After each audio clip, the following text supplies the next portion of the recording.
J'estime à 20 tonnes, voilà. Et ce qui sera intéressant, c'est qu'on va pouvoir aller à voir le site d'extraction qui est à 300 mètres, donc en contrebas dans cette direction. Donc tu nous faisais remarquer qu'on était parfaitement de niveau. Si je bouge là, le niveau change. Ouais. Je me mets à plat, on est à 0 degré. Donc c'est parfaitement de niveau en largeur. Et tu l'as fait en plusieurs plans.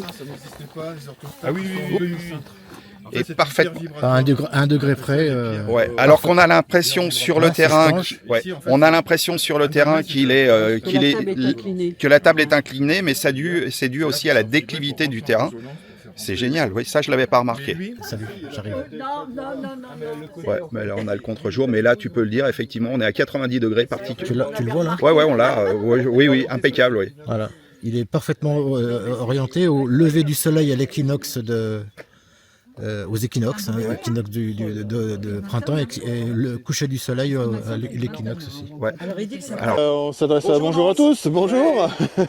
Merci de nous avoir rejoints. Mais avec plaisir, avec plaisir. C'était pas prévu, mais bon, on est dans l'imprévu total, mais c'est ça qui est génial. C'est le hasard de la vie, quoi. Donc Nance et Jean-Louis qui vont nous donner sur le vif des petites explications par rapport au dolmen de la Pierre Martine. Tu veux commencer? Ce qu'on a vu tout à l'heure, c'est qu'en mettant un niveau sur la largeur du dolmen, il est de niveau à 0 degré près, enfin voilà. Et sur la longueur, il est parfaitement de niveau à plus ou moins 1 degré. Une date de 20 tonnes, c'est complètement hallucinant. Et quand on mesure, là, on observe son orientation par rapport aux points cardinaux, il est parfaitement orienté est-ouest, c'est-à-dire qu'il est installé suivant les équinoxes. Donc il y a 2 jours dans l'année seulement, uniquement 2 jours où le soleil se lève parfaitement à l'est, se couche parfaitement à l'ouest, c'est-à-dire le 21 mars et le 23 septembre. Et ce dolmen, il est équinoxial, il n'est pas solsticial. Voilà. Moi je suis d'accord avec ça aussi, mais après je dirais que ce dolmen a une très très grosse particularité qu'on retrouve vraiment pas ailleurs. C'est-à-dire que les 2 orthostates qui sont ici là, c'est pas des pierres plates, ce sont des demi-lunes. Et pour moi c'est une pierre vibratoire en fait, c'est une balance, c'est un point d'équilibre énergétique. C'est-à-dire que la pierre en fait c'est comme une pierre levée, hein, elle vibre sur une faille. Et la largeur des pierres du sol détermine les 2 cours d'eau qui se croisent principalement. Ce que nous expliquait Eric dans sa conférence. Ouais, alors j'ai des cours d'eau, des énergies telluriques, et on le retrouve ici avec un arbre là, qui fuit en fait l'énergie. De toute façon ici, si vous regardez tous les arbres, ils sont pas, soit ils sont tordus, soit ils se divisent, mais ils sont pas formés bien droits. Ouais. Là on voit bien qu'il y a un nœud. Là, ici sur le bas, là, le bas du chêne. Et donc ce que je voulais dire, c'est que techniquement parlant, des fois on a des menhirs qui sont des aiguilles d'acupuncture pour les réseaux telluriques, mais il n'y a pas forcément de l'eau sous un menhir. Alors qu'ici, ça fait aiguille d'acupuncture, croisée énergétique et croisée d'eau. D'accord. C'est pour ça que c'est une pierre vibratoire qui vibre sur ça, et non pas une pierre comme ça droite. D'accord. Alors parce qu'il y a de l'eau. Pour moi, par rapport à ma théorie, ça pourrait correspondre à une étoile de la constellation du Taureau et l'étoile Alpha, Aldébaran. Et ce qui est intéressant, c'est que quand on vient ici, on s'arrête tellement on est omnibulé par la beauté du site, on s'arrête sur cette pierre. Mais si vous regardez là-bas, à quoi 100 mètres, vous avez un autre dolmen, beaucoup plus petit. Et en fait, il faut savoir qu'Aldébaran est une étoile double. Et là encore, nous avons 2 dolmens. C'est pas le même climat. Hein. En fait, celui-là, personne ne le voit. Il est caché. Voilà, Nance, le petit compagnon de notre dolmen de la Pierre Martine. Ouais, alors je ne le connaissais pas. Eh ben non, parce qu'on ne le connaît pas en fait. On ne le voit pas. Eh oui, il n'est pas indiqué. Et il n'est pas indiqué. Ouais. Et pourtant, il y a quoi? Allez, à vol d'oiseau 150 mètres, 200, ouais, allez, 200 mètres. 200 mètres, ouais. L'orientation est quasi la même. Ouais. Peut-être plus orientée sud. Légèrement. Et là, on voit bien la même caractéristique que l'autre. C'est-à-dire qu'ils sont cassés tous les 2 au centre. Ouais. Là, on voit mieux sur la pierre d'orthostate, ici, là. Et l'autre aussi, il était fendu. Mais là, moi, ce qui me marque direct en arrivant...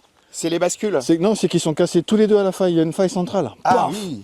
Même titre que l'autre. Et on est sur la même ligne d'énergie.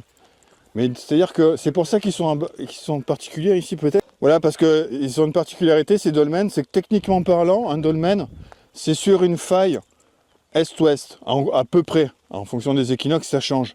Mais là, il y a la faille est-ouest et il y a la faille nord-sud. Et c'est pour ça qu'ils pètent.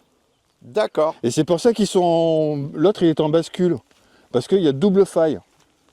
C'est pas sur une faille simple. D'accord. Ok. Et aujourd'hui, par exemple, une double faille, on aurait une basilique avec 2 tours. Quand il y a 2 tours, c'est que les failles passent par les tours. En fait, l'édifice vibre en fonction de la forme. Mais la forme, tout ça, c'est le terrain qui donne l'information. Le cosmo-tellurique. Oui, bien sûr. Et du coup, l'échelle entre les calculs mathématiques, entre le lever des équinoxes et les couchers des débuts des collèges, ça donnait un coefficient, qui était l'espèce du nombre, le phi de l'époque. Et du coup, les bâtisseurs, simplement avec ce coefficient, le compas et l'équerre, ils étaient capables de créer des édifices en résonance avec l'univers. Je pense que finalement, la Terre, c'est un caillou vibratoire, c'est un cristal. Et du coup, un cristal, il a une forme cristalline. Et donc, il a des arêtes comme un solide de Platon. Et je suis convaincu que tous ces édifices-là sont positionnés au sommet de ces édifices-là. Donc finalement, les mathématiciens, tous les potes, et on a vu même des gens qui font des calculs et qui tombent juste, mais ça ne peut que tomber juste. Parce que ce sont c'est le principe de la vie, de la cristallisation. Et du coup, la Terre, en fonction de son niveau de conscience, elle a évolué, comme elle est en train d'évoluer encore, et à chaque fois, elle change de structure.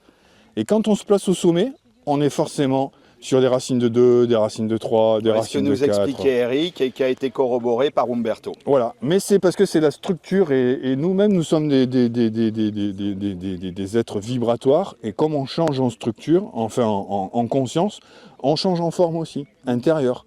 Et c'est notre... jusqu'à arriver au Christos. Tu rejoins la conférence de Bleuette. Voilà, jusqu'à arriver au cristal qui est le Christos, la pierre philosophale intérieure. Pour vibrer avec l'univers. Et tout est lié, comme le disait Violette dans sa conférence. Et tout est lié, comme les temples liés, les Templiers. Les Templiers, exactement. Merci, voilà. Lance. Avec plaisir. Et en fait, ce que je vais vous raconter, c'est que mon pote JB, qui a la chaîne Babe in the World, là, il est allé à Sainte-Augustine en Colombie. Et il a filmé pas mal de dolmens là-bas spéciaux par rapport à la vibration du lieu. Et ce qu'on peut se rendre compte dans ces dolmens-là à Sainte-Augustine, c'est qu'à peu près ici, là, c'est-à-dire plus loin, ou en amont ou en aval, il y a une chambre vibratoire qui est beaucoup plus profonde, à peu près à 10 mètres. Et là, quand on prend en compte ça, on a un édifice, une métaconstruction, comme j'appelle, complète, avec batterie, recharge, capteur, récepteur, parce que finalement, ce sont des édifices électro-thermo-acoustiques. Et en vibrant, il crée une information, et Nikola Tesla le disait, hein, si vous voulez comprendre les secrets de l'univers, il faut réfléchir en tant qu'intensité, fréquence, vibration. Et c'est ce qu'ils faisaient. Et comme ils étaient à la croisée des réseaux d'énergie plus de l'eau, ils éthérisaient le lieu. Et donc du coup, ça pouvait augmenter le niveau vibratoire. Mais ce que je veux dire par là, c'est qu'il manque en fait une pièce ici qu'on ne trouvera pas, parce qu'on nous a dit c'est des tombeaux point barre. Mais exactement. Et donc alors, du coup, on a stoppé la connaissance. Alors oui, ça a été peut-être des tombeaux après la construction, parce qu'on a retrouvé en réemploi, parce qu'on ne sait pas ce que c'est, mais on sait qu'énergétiquement parlant, il se passe quelque chose. Donc on va le réétudier en tombeau. Mais énergétiquement parlant, alors je demande à tous les géobiologues de France d'aller en amont ou en aval de la faille et vérifier qu'il y ait une cavité. Et ce serait bien d'avoir un avis, parce que moi je le vérifie. J'ai l'impression d'être tout seul parce que je pense avoir compris ça. Par rapport à cette vidéo d'Augustine, où là, il y a eu on voit bien qu'il y a une pièce en plus, comme on peut parler d'une pyramide avec la chambre de résonance qui est la grande galerie, etc. Donc il manque une pièce. Alors c'est centre énergétique, ça te va? Centre énergétique, en fait, oui, c'est que je dirais comme Umberto, à chaque niveau de conscience, il y a une réponse. Mais un centre énergétique, oui. Bien sûr. Parce que quand les gens viennent voir la pierre Martine, ils n'ont pas de la curiosité de regarder derrière le bosquet et ils passent à côté de cet endroit. Ouais, effectivement, j'étais venu et je ne l'ai pas vu. Ouais. Christophe, la dalle est parfaitement de niveau là encore. Là encore, parfait. Là, Jean-Louis nous fait remarquer que la dalle est parfaitement de niveau. Si effectivement. Ouais. Donc la dalle, comment elle s'appelle celle-ci? Elle a un nom? Ah bah non, il n'a pas de nom. Donc c'est Aldébaran B alors? Ouais, on va l'appeler Aldébaran. Si je bouge le niveau à bulle, là vous voyez que ça bouge. Et si je le positionne, Allez, on est à 2 degrés près, c'est-à-dire rien. Hein. La dalle est parfaitement de niveau sur la largeur. Oui, on est au sommet, Sur la c'est large- toujours sur cette pour partie qu'il y ait de la la dalle, croisée parce qu'elle a des cassé, eaux on et voit des qu'elle a énergies, il faut être au cassé. sommet, hein. C'est comme un volcan. Ouais, C'est très intéressant ce que tu racontes, parce que Voilà. Ça a pété. Par le sens et dans le centre, la faille nord-sud, alors que l'orientation est... Alors, Montmartre, Si je la mets là, Et les anciens, bah viens voir. finissaient en fait le divin comme un cercle. Donc le Elle est encore de niveau. cercle, référence nulle part. Mais Ah, je quand bouge, tu hein. vois- C'est pas parce que voilà, je me plaque. D'ailleurs, il me le dit, hein, quand il sonne, c'est que c'est de niveau. Ouais. Elles sont orientées. Elle est équinoxiale aussi, celle-là. Mais oui, parce que regarde, on retrouve la même faille que l'autre Ouais. dans l'axe. Ah ouais. Et en fait, j'irai même plus loin. Alors là, c'est une hypothèse parce que à côté, là-bas, dans le bosquet, on pourrait penser que la pierre vient de là-bas. Donc, elle a Et cassé en fait, parce on qu'elle est voit sur que une la faille particularité des pierres ici, elles sont cette partie-là est de niveau, mais comme un elle a peu cassé, creusées. ça persiste, Et en architecture, c'est soulevé. on pourrait dire que c'est La dalle. vermiculé.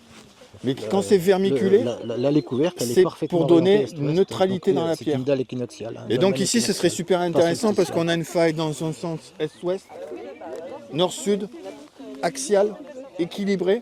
Donc forcément, ici, si on a une dalle qui est neutre, on est dans l'équilibre parfait et on retrouve la cohérence avec la bascule là-bas.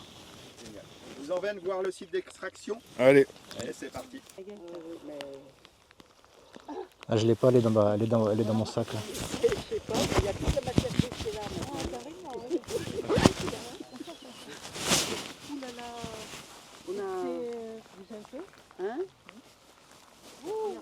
Vous voyez, quand vous désaxant un peu, vous mettant dans un axe tellurique ou une rivière souterraine, d'un seul coup, ce que vous avez ressenti, vous étiez juste à 1 mètre.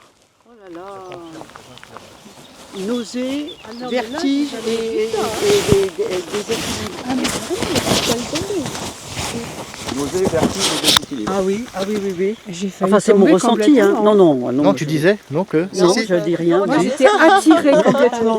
Complètement attirée devant, C'est là. ça, il faut payer pour Devant. attiré. Donc, Attirée, mais fortement. vous étiez positionné à 1,50 m de l'axe, simplement en vous remettant dans l'axe. On va reprendre Nance ici. Donc après avoir demandé au gardien des lieux l'autorisation de jeter un coup d'œil géobiologique, alors ce que je vous disais tout à l'heure qu'on pourrait avoir une chambre de résonance dans le sens de la faille, est-ouest, en fait ici comme c'est une particularité, et bien en fait il y en a 2 caisses de résonance mais elles sont nord-sud. C'est-à-dire qu'elles sont là et là.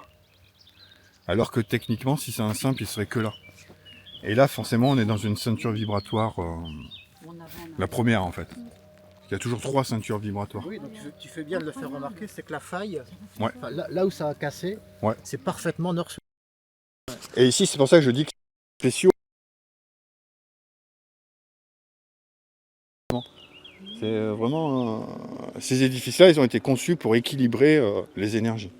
Ouais. Pour le bien de la planète et des gens qui... ou pour peut-être éthériser les autres. Et on voit là Elisabeth qui est... Pas bien, hein. Ah, qui rentre dans le champ vibratoire du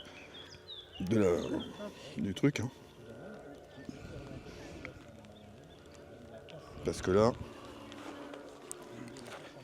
Oui, on est en plein dedans.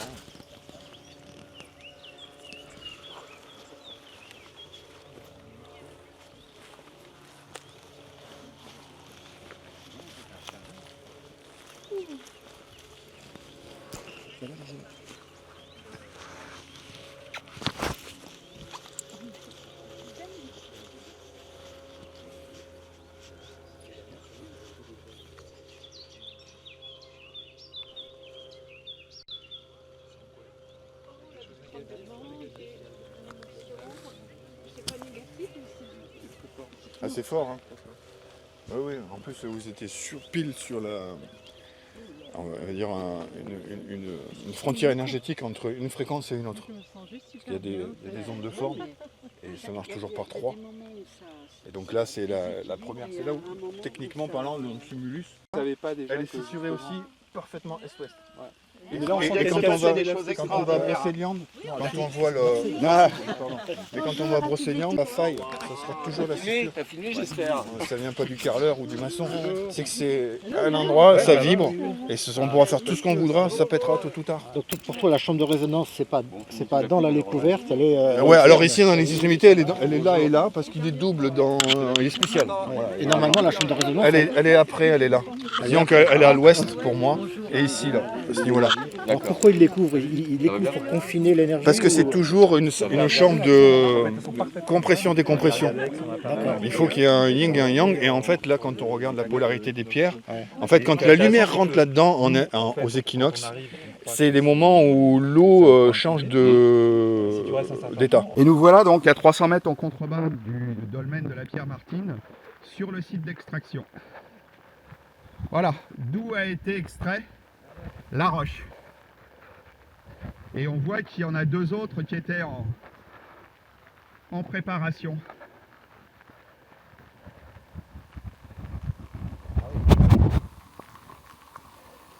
Fallait quand même la grimper là-haut. Fallait la monter là-haut, hein. 30 tonnes. 20 tonnes, 20 tonnes. Là, j'ai mesuré. Toi, t'étais plus à 30. Plus sur 30. Ouais. D'accord. Impressionnant, hein.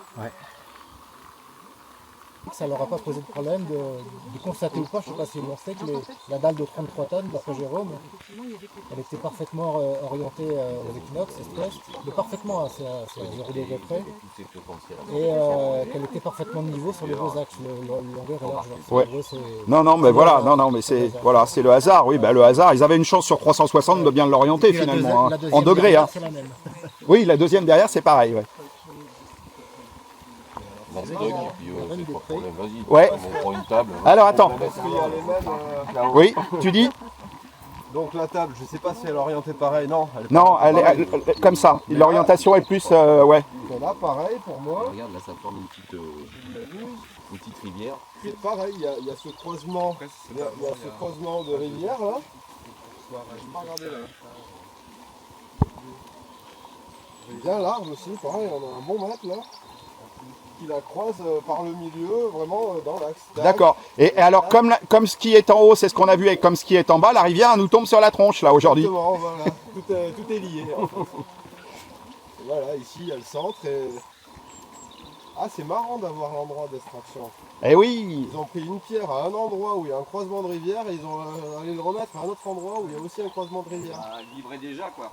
Ouais, De ouais. toute façon, déjà, le poil massif, il semble aussi en direction.